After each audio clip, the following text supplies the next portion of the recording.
Hello, beautiful souls. Today we have a roundtable discussion. So we have myself, Victoria Amador from Soul Healing Tribe. I help those that are going through spiritual awakening, release traumas, fears, and doubts. And I'm Janelle. Chanel Mulligan. I am a life mediator, quantum healing hypnosis practitioner, neuro-linguistic programmer. Natalie?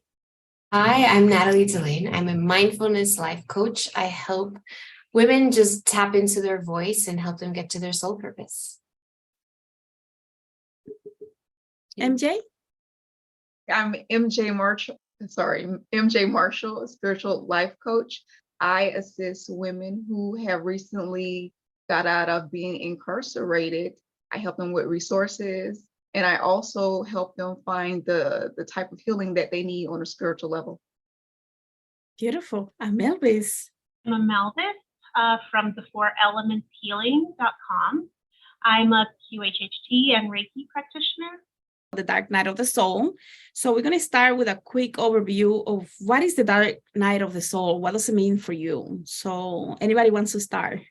For me, it was a space and time where I felt completely helpless. And the helpless feels to you, but feeling completely disconnected, which then made me feel helpless, which then made me feel lost. And I mean lost in every sense of the word. It's kind of like a shift happens within you where you can begin questioning things, everything, like the meaning that your life had before.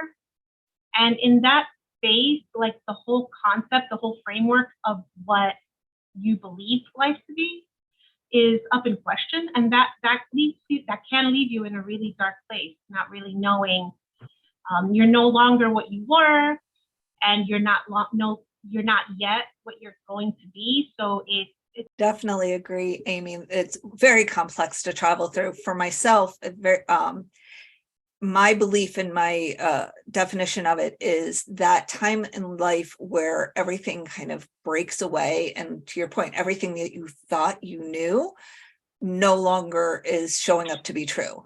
Those beliefs, the programs, your role in life that you thought you were supposed to be walking, that path that you thought, oh, it's clear, I know where I'm going, and it all just kind of falls apart around you, and that you're left going, oh, A, I'm wrong.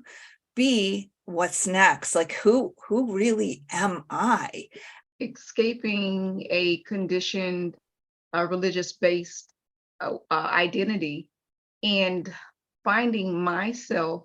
I became very spiritual at one time in my 20s, and I totally escaped it because it scared me back then. I went off to just find myself doing everything. I always had all the answers, able to start my own business. And then when my world started falling apart, I no longer had those answers anymore. Nothing I was doing was working out for me. And at that time, I saw a lot of things, felt a lot of experiences that I began to question who I am and what life was in general. Yeah, I think I went through something similar. For me, just like you ladies, I felt lost, disconnected, and I knew there had to be something else, but I didn't know what it was. And I call it the dark night of the soul, almost 2 years, but in reality, I was in it the whole time for all my life, because I lived in childhood depression due to all the things that I was seeing that I didn't understand and that I didn't speak to anyone about. So the dark night intensified when I was going through the layers of peeling out who I have become through all the programming and all the expectations of what it means to be here now, to be a woman, a student, a mother, a sister, and so on.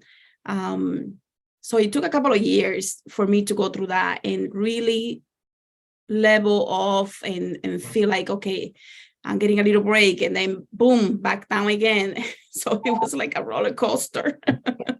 Yeah. But in the process of that, letting go of that old version of who you are and having that rebirth, and understanding how divine we are as beings here now was probably one of the most impactful things that I got out of that process of going through the dark night of the soul. So definitely something very exciting to discuss today.